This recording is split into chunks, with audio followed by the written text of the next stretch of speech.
All on which further proceedings were postponed and on which the noes prevailed by voice vote. The clerk will redesignate the amendment. Amendment number 3, printed in Part A of House Report number 113-271, offered by Mr. Lowenthal of California. A recorded vote has been requested. Those in support of a recorded vote will rise. Sufficient number having risen, a recorded vote is ordered. Members will record their votes by electronic device. This is a 2-minute vote.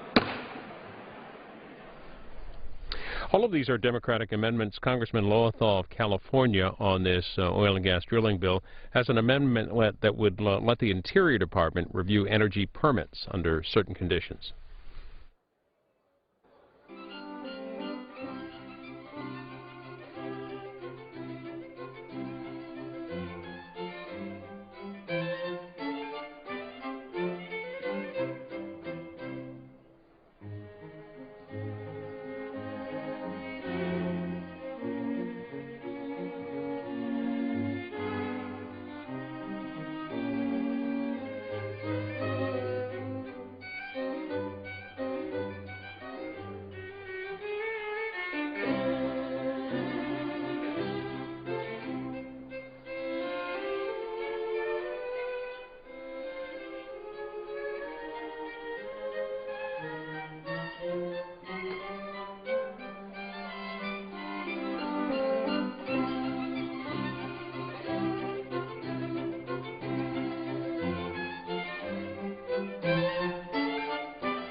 On this vote, the yeas are 194, the nays are 228. The amendment is not adopted.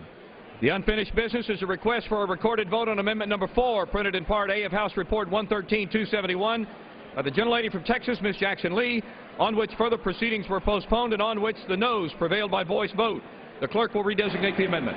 Amendment number 4, printed in Part A of House Report number 113-271, offered by Ms. Jackson Lee of Texas. A recorded vote has been requested. Those in support of a request for a recorded vote will rise and be counted. Sufficient number having risen, the recorded vote is ordered. Members will record their votes by electronic devices as a 2-minute vote.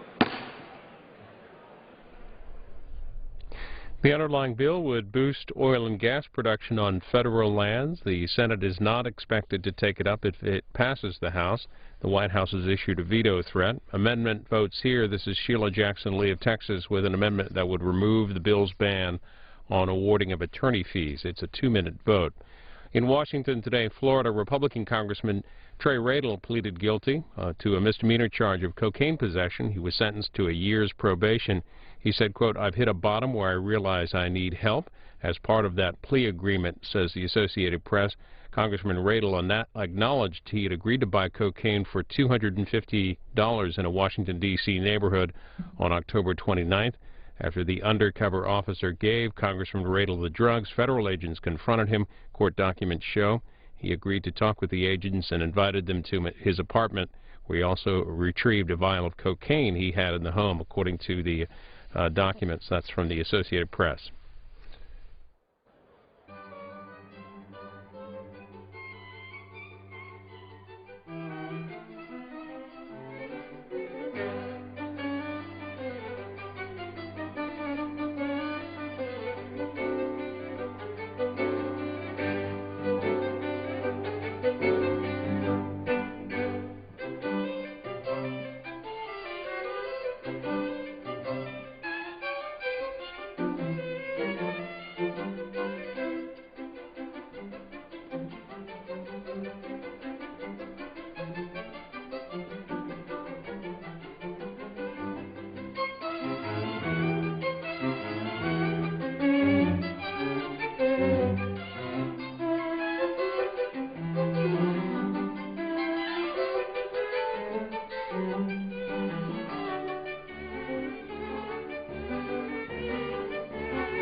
On this vote, the yeas are 198. The nays not adopted.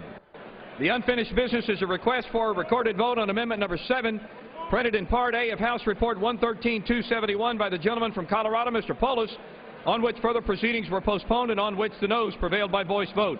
The clerk will redesignate the amendment.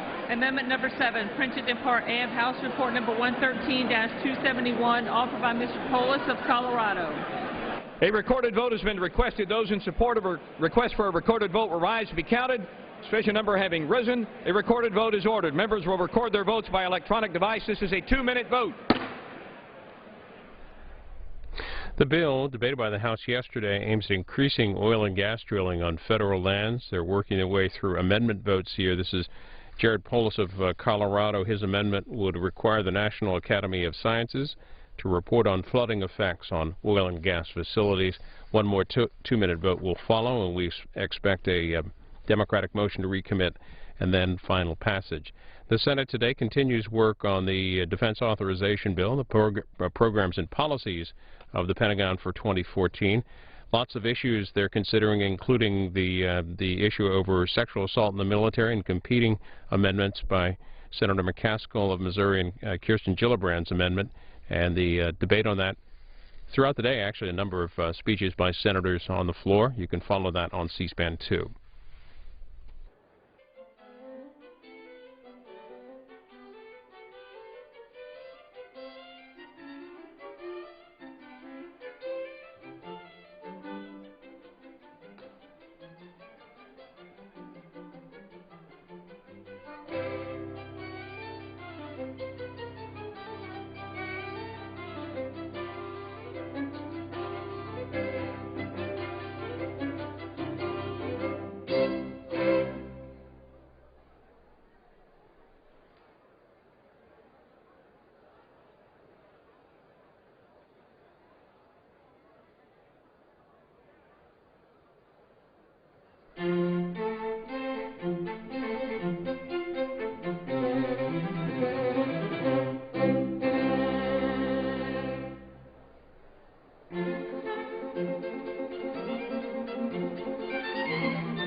On this vote, the yeas are 201.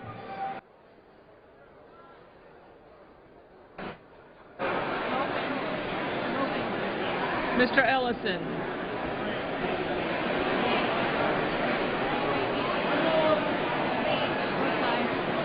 Mr. Ellison votes aye.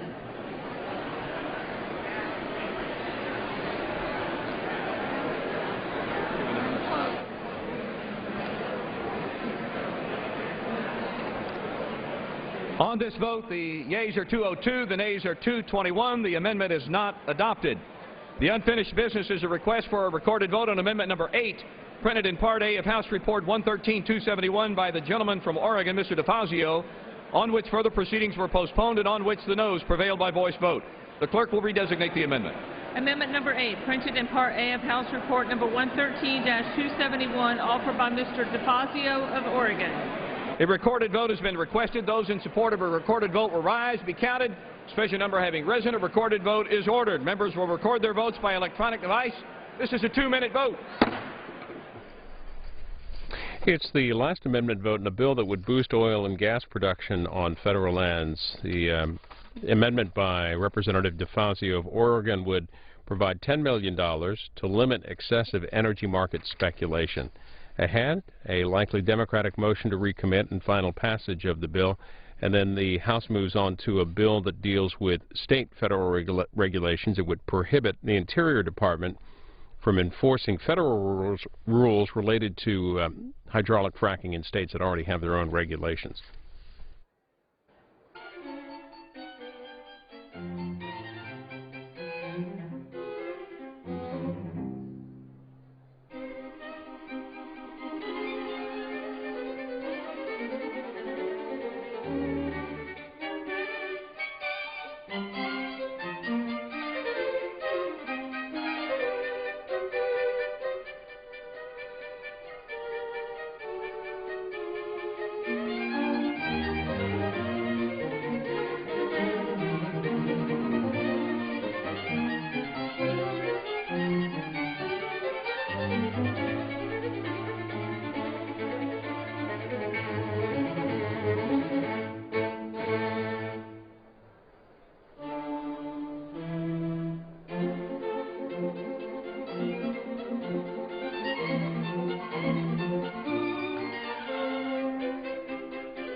'94.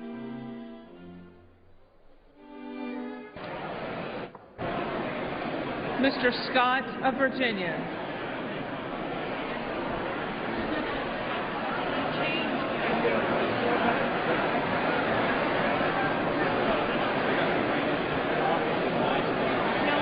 No on I for Mr. Scott of Virginia.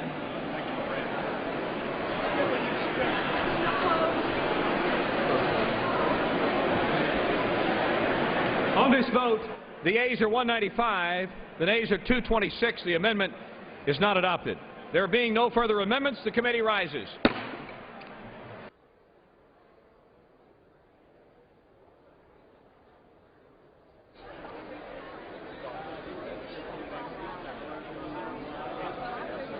Mr. Chairman. Speaker, the Committee of the Whole House has stated the consideration H.R. 419. I report the bill as amended by that resolution back to the House with sundry further amendments adopted in the Committee of the Whole. The Chair of the Committee of the Full House on the State of the Union reports that the committee has had under consideration the bill H.R. 1965 and pursuant to House Resolution 419 reports the bill as amended by the resolution back to the House with sundry further amendments adopted in the Committee of the Whole. Under the rule, the previous question is ordered. Is a separate vote demanded on any further amendment reported from the Committee of the Whole? If not, the Chair will put them in gross. The question is on the adoption of the amendments. Those in favor, please say aye. Those opposed, say no. The ayes have it. Ayes have it. The amendments are adopted. The question is on engrossment and third reading of the bill. Those in favor, please say aye. Those opposed, say no. The ayes have it. Third reading. A bill to streamline and ensure onshore energy permitting, provide for onshore leasing certainty, and give certainty oil shale development for American energy security, economic development and job creation, and for other purposes.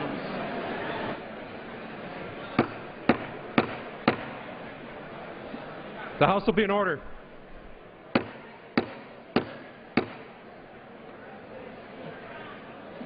The House will be in order.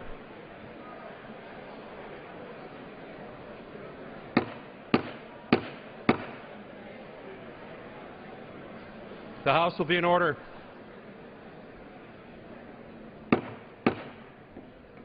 For what purpose does the gentlewoman from Arizona seek recognition?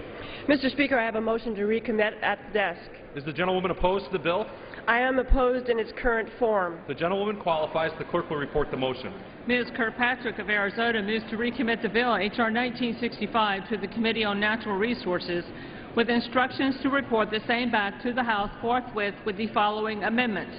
Page 7, strike the closed quotation marks and the following period at line 18, and after line 18, insert the following F, ensuring a fair return for taxpayers. Subparagraphs A, B, C, and D shall apply with respect to a permit application submitted by a major integrated oil company as defined in Section 167H5B of the Internal Revenue Code of 1986. Only if the company agrees not to claim the domestic production activities deduction under Section 199 of the Internal Revenue Code of 1986. Add at the end the following. Title, Miscellaneous Provisions. Section, Protecting Native American Sacred and Cultural Sites.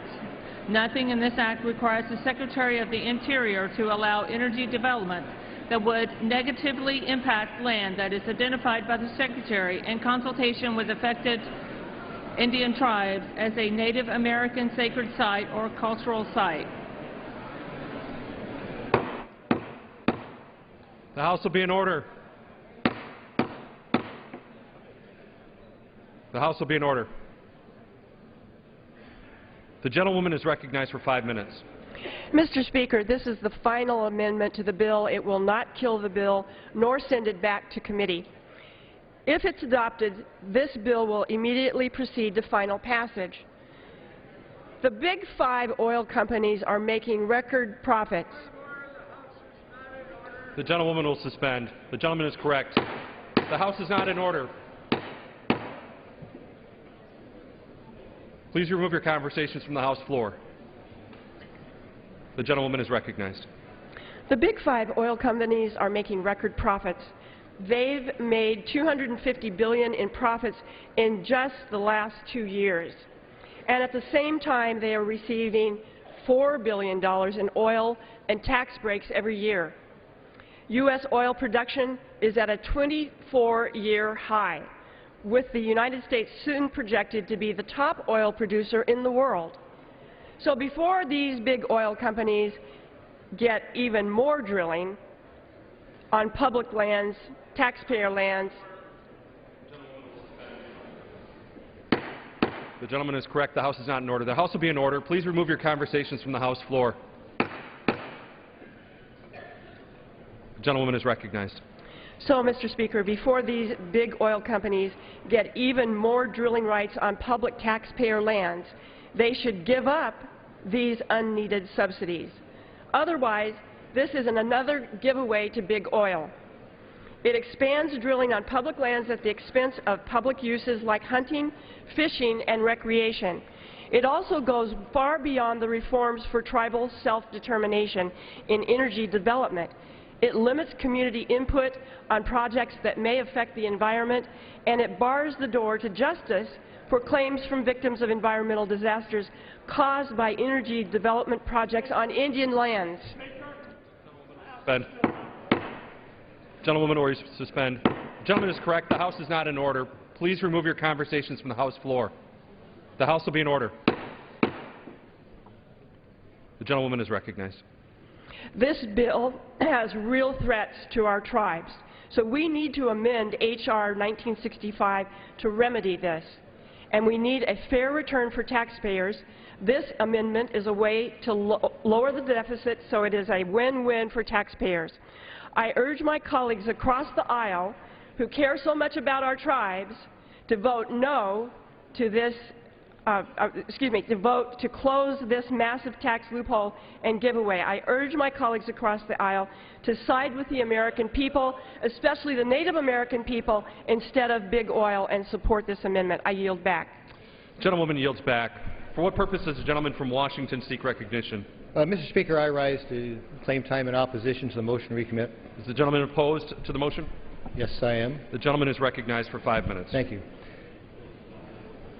Mr. Speaker, first, when we talk about taxes on energy, what we are talking about is raising taxes on the American people and the goods that they would buy, because the cost of energy would rise because of that. So that's the first point to the gentlelady's argument. This motion to recommit is nothing more than raising taxes on energy in this country. Second point, I find it absolutely ironic that here we are with another, I would say, political amendment supposedly dealing with our Native American friends.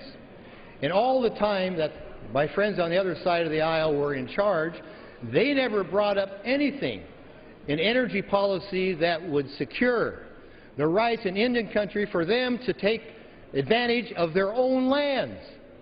We have a title in this bill, Title V, allows American Indians to develop their lands as they see fit with American energy. This motion to recommit is wrong. Vote no. Vote in the underlying bill. I yield back my time. The gentleman yields back the balance of his time. Without objection, the previous question is ordered on the motion to recommit. The question is on the motion to recommit. Those in favor, please say aye. Those opposed, please say no. The noes have it. I request a record vote. A recorded vote is requested. Those favoring a recorded vote will rise. A sufficient number having risen, a recorded vote is ordered. Members will record their votes by electronic device. Pursuant to Clause 9 of Rule 20, this 5-minute vote on the motion to recommit will be followed by a 5-minute vote on passage of the bill, if ordered. This is a 5-minute vote.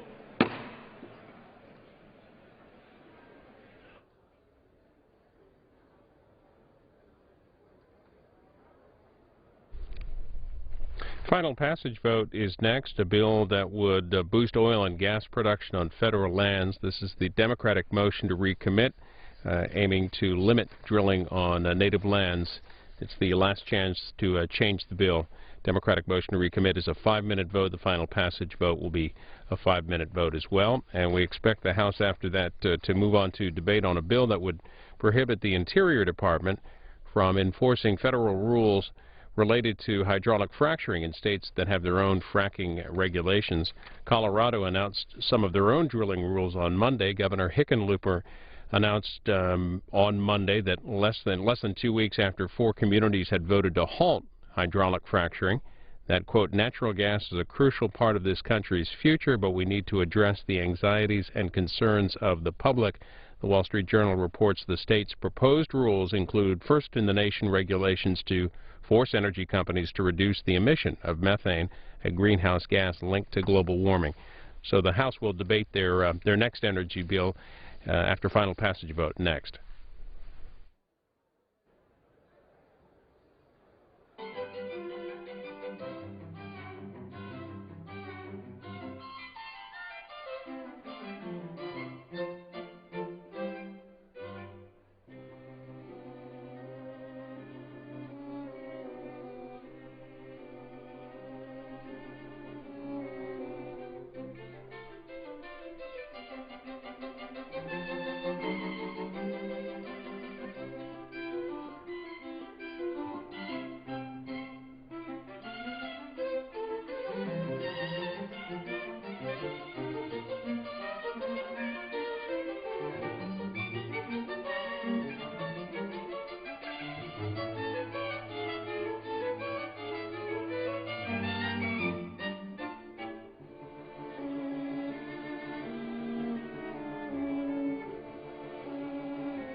On this vote, the yeas are 181.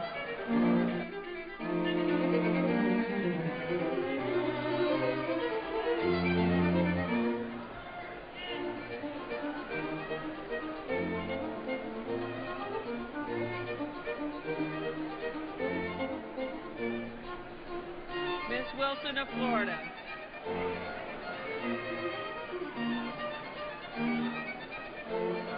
Ms. Wilson of Florida votes aye. Ms. Gabbard.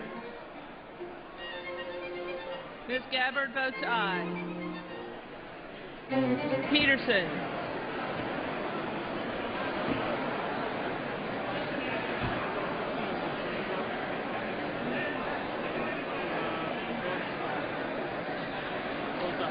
Mr. Peterson votes aye.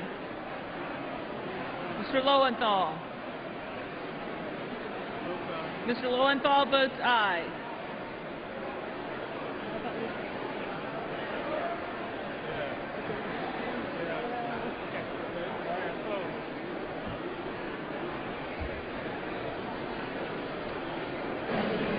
On this vote, the yeas are 189, the nays are 232. The motion is not adopted. The question is on passage of the bill. Those in favor will say aye. Those opposed say no. The ayes have it. For what purpose does the gentleman from New Jersey seek recognition? On that, I request a recorded vote. A recorded vote is requested. Those favoring a recorded vote will rise. A sufficient number having risen, a recorded vote is ordered. Members will record their votes by electronic device. This is a 5-minute vote. It's final passage of H.R. 1965, encouraging the expansion of oil and gas drilling on federal lands. It's a 15-minute vote. It's a 5-minute vote.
On this vote, the yeas are 228, the nays are 192. The bill is passed.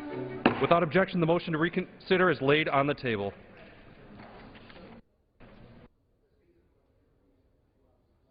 For what purposes does the gentleman from Washington seek recognition? Mr. Speaker, I ask unanimous consent that all members may have 5 legislative days in which to revise and extend their marks and include extraneous material on H.R. 2728. Without objection, the chair lays before the House a communication. The Honorable, the Speaker, House of Representatives, sir. Pursuant to the permission granted in Clause 2H of Rule 2 of the Rules of the U.S. House of Representatives, the clerk received the following message from the Secretary of the Senate on November 20th, 2013 at 11:51 a.m. that the Senate passed with amendments H.R. 3304, that the Senate passed Senate 381. Pursuant to House Resolution 419 and Rule 18, the Chair declares the House in the Committee of the Whole House on the State of the Union for the consideration of H.R. 2728. The Chair appoints the gentleman from Kansas, Mr. Yoder, to preside over the Committee of the Whole.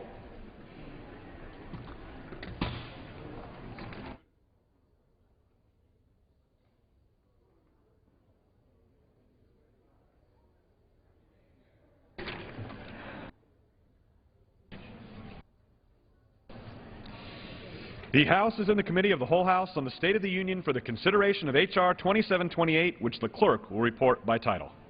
To recognize states' authority to regulate oil and gas operations and promote American energy security, development, and job creation. Pursuant to the rule, the bill is considered read the first time. General debate shall be confined to the bill and amendments specified in Section 2 of House Resolution 419. Shall not exceed 1 hour, with 40 minutes equally divided and controlled by the Chair and Ranking Minority Member of the Committee on Natural Resources, and 20 minutes equally divided and controlled by the Chair and Ranking Minority Member of the Committee on Science, Space, and Technology. The gentleman from Washington, Mr. Hastings, and the gentleman from New Jersey, Mr. Holt, each will control 20 minutes. The gentleman from Texas, Mr. Smith, and the gentlewoman from Oregon, Ms. Bonamici, each will control 10 minutes. Chair now recognizes the gentleman from Washington, Mr. Hastings. Thank you, Mr. Chairman. I yield myself as much time as I may consume. Gentleman's recognized. Mr. Chairman, the Obama administration is once again attempting to block new energy production, keeping energy prices high and hurting middle-class families. The Department of Interior is proposing new regulations on the practice of hydraulic fracturing on federal and tribal lands. These regulations, once implemented next year, would in all likelihood add new layers of red tape and lower energy production even further on federal land.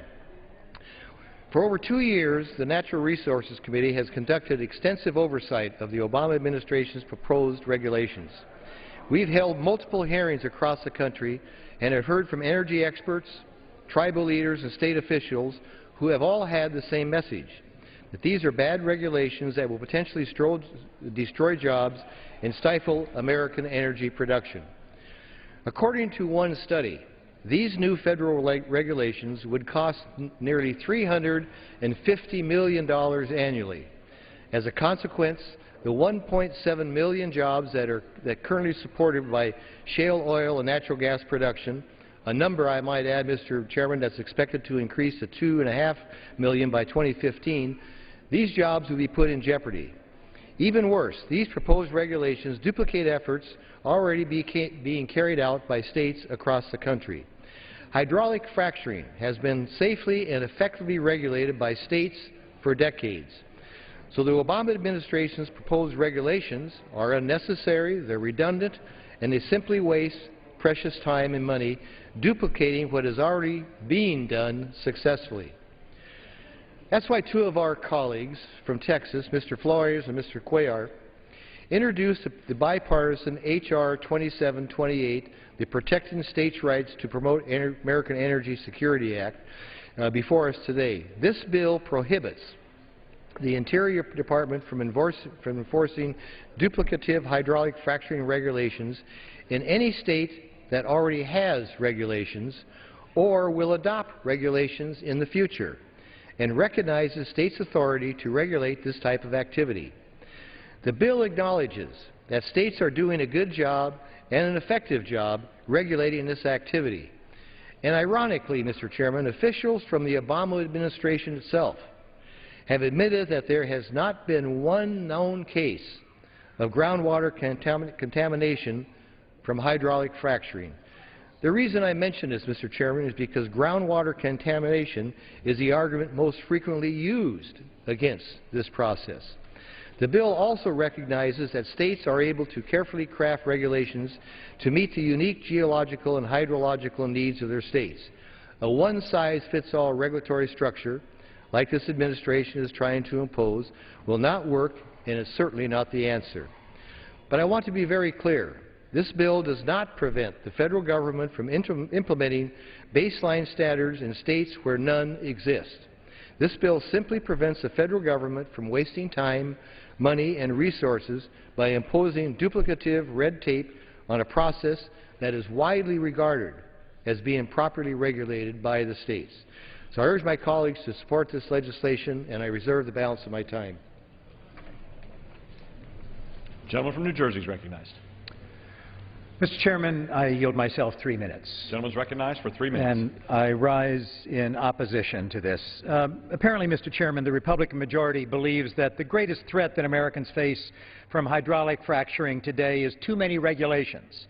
They don't seem to be concerned about the danger posed to our drinking water supplies, or the impacts of industrialization on our rural landscapes, or the increased risk of earthquakes from wastewater injection, or the emissions of methane or other noxious chemicals into the air, or the identity of the mystery chemicals being pumped underground, nor the disposal of waste safely. Americans are concerned about these things, and so should we be. The House Democrats are trying to do something about that. My colleagues and I have introduced an entire series of bills designed to address the very real impacts that fracking has on American communities. The BREATHE Act by Mr. Polis, the SHARED Act by Ms. Schakowsky, the CLEANER Act by Mr. Cartwright, the FRESHER Act also by Mr. Cartwright, and the FRAC Act by Ms. DeGette. These are attempts to protect the air, the water, the land, and ensure that people know what is being injected into the ground under their homes. But the Republicans will not bring any of these bills to the floor, and I doubt they will, because according to the Republicans, the real threat is too many regulations. This is preposterous, Mr. Chairman. Tell the people who want to know what chemicals are being injected under their homes that the real danger is that the federal government wants them to know. Tell the people who are seeing elevated levels of methane in their drinking water that the real danger is that the federal government wants to ensure that the wells are built better so they will not leak methane. Mr. Chairman, tell the people living next to the huge open pits of wastewater that the real danger is the federal government wants to make sure that states have minimum standards. Mr. Chairman, I'm astonished that the sponsors of this bill and the leadership would even bring the bill to the floor. It will do nothing, absolutely nothing, to address any of the concerns that families have legitimately about the impacts of fracking in their communities. And worse than that, the bill will strip existing protections across the entire nation. It would eliminate the ability of the Fish and Wildlife Service and the National Park Service to regulate oil and gas operations on their own lands. And it would prevent the Fish and Wildlife Service from enforcing wildlife protection regulations under the Endangered Species Act and the Migratory Treaty Act. Oh, yes, I know my colleagues will say that's not true. Read the bill. And any number of other laws everywhere across the country. Now, I'd like to think that these are unintended consequences of a poorly drafted bill, but given past attacks on the Endangered Species Act and such, I think there's reason to suspect that this is an intended consequence. They will say this is about states' rights, but Democrats are actually focused on American people's rights, their rights to clean air, their rights to clean water, to be free of hazardous waste, to know what is happening under their very feet. I urge my colleagues to defeat this bill and to bring up legislation that will really deal with the health and safety of Americans across the country. Gentleman's time has expired. The gentleman from Washington is recognized. Thank you, Mr. Chairman. Mr. Chairman, I'm very pleased to yield 2 minutes to the author of this legislation, a member of the Natural Resources Committee, Mr. Flores. Mr. Chairman. The gentleman's recognized for 2 minutes. The gentleman from Texas is recognized for 2 minutes. Mr. Chairman, this bill will put the House on record in support of the shale energy boom more American jobs, and lower energy prices, all of which are a direct result of hydraulic fracturing technology. For the average American family last year, the shale energy boom meant $1,200 per family in lower energy bills. During our slow economic recovery, it has been the lone bright spot responsible for creating the most new jobs, both in energy and in manufacturing. States have been effectively regulating fracturing on federal, state, and private lands for over 50 years, and the states oppose the federal government trying to overrule their expertise. There is no demonstrated need for the federal government to waste taxpayer money by duplicating and complicating state efforts. The only reason for the federal government to get involved is to placate those who oppose the shale energy revolution and the jobs boom that has come from it. Now, here are the arguments. First, they will say that states might have insufficient regulations. The facts are that all states that produce oil and gas have comprehensive rules and regulations to ensure that hydraulic fracturing is done safely. Moreover, there are many federal laws that will continue to apply to energy development, and this bill will not change those. Second, they argue that the federal government should be able to apply any rules and regulations it wants on federal lands. Well, for instance, states already effectively manage the wildlife and the water on federal lands, yet the environmental concern surrounding fracturing is water protection, yet water protection authorities have always been the purview of the states. Third, the proponents of federal regulation argue that the administration will not expand the Department of Interior rule to state and to private lands. Instead of embracing the booming shale energy production, this administration has directed over 10 federal agencies to look for ways to override state rules in this regard. Energy is a key economic input to a more prosperous future for all Americans. H.R. 2728 stops the federal government from more federal regulation, encroachment on state water authority, and potential infringement on state and private lands. Mr. Chairman, I want to thank Chairman Hastings for his assistance in moving this legislation forward through this committee, and I want to thank the, I'd like to have 30 seconds. I yield the gentleman an additional 30 seconds. Gentleman's recognized. I thank Chairman Hastings for his assistance in moving this legislation through the committee and the bill's co-lead, Mr. Cuellar. I urge my colleagues to vote yes on H.R. 2728 and to support the American manufacturing renaissance, lower energy costs, and American jobs. Thank you. I yield back. The gentleman from Texas yields back. The gentleman from New Jersey is recognized. I'm pleased to yield 4 minutes to the gentleman from Oregon, Mr. DeFazio, the senior ranking member of the Resources Democrats. The gentleman from Oregon is recognized for 4 minutes. That's good. I thank the gentleman. Now, here's a group has done an assessment of the various state regulatory regimes. As you can see, they vary tremendously. They think that the best is Maryland. There are others gathered toward the top, the middle, and then way down here at the bottom, you have Virginia.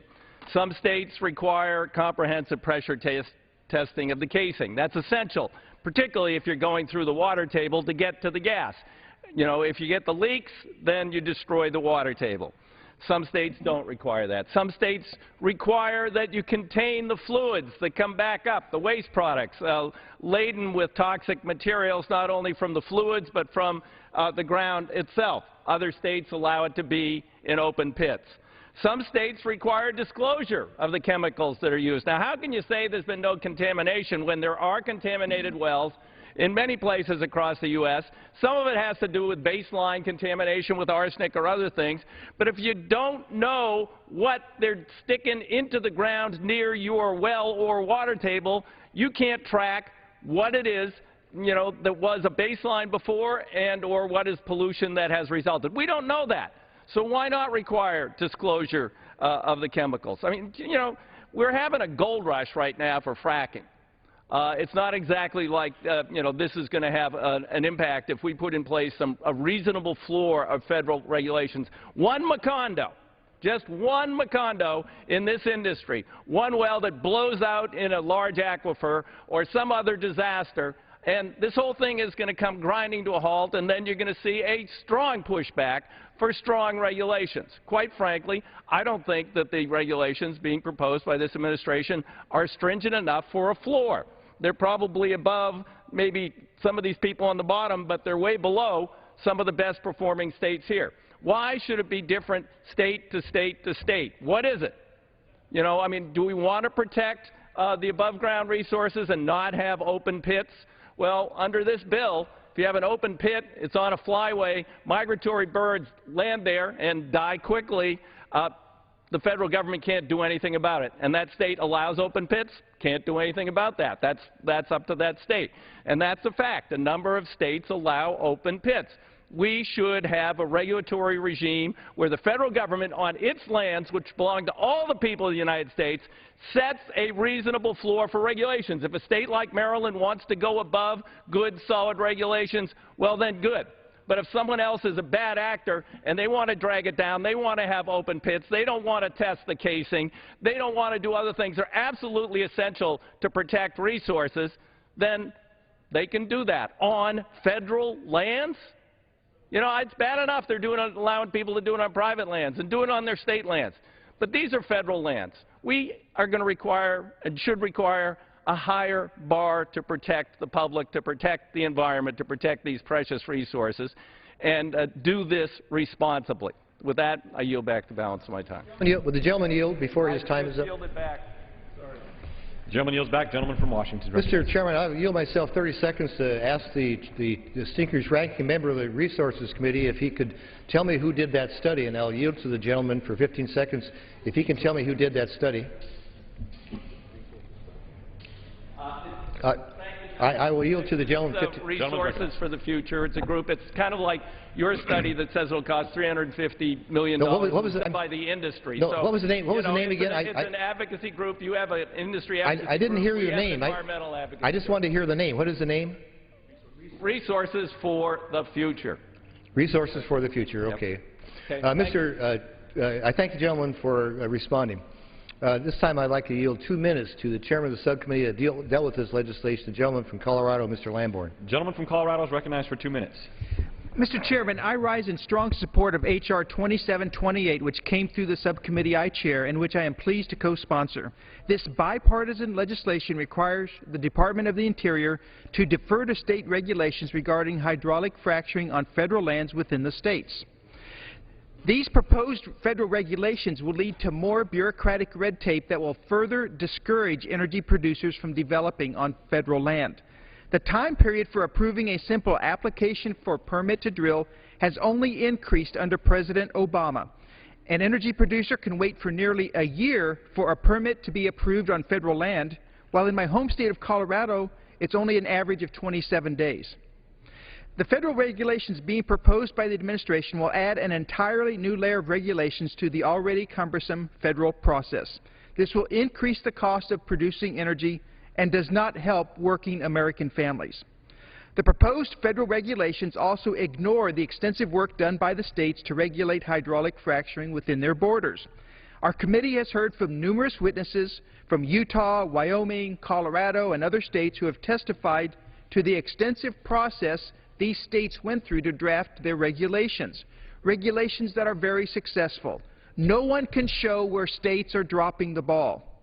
My home state of Colorado has been safely using hydraulic fracturing for over 40 years and has the toughest disclosure rule in the nation. Even our Democratic governor, John Hickenlooper, to his credit, believes that it is the state's responsibility to regulate the industry. The states know their own geology and water better than bureaucrats in Washington do. This bill will eliminate federal regulations that are unnecessary, burdensome, and expensive. Please support H.R. 2728. Thank you, Mr. Chairman, and I yield back. The gentleman from Colorado yields back. The gentleman from New Jersey is recognized. I'm pleased to yield 2 minutes to the gentleman from Texas, Mr. Green, a member of the Energy and Commerce Committee and someone who is as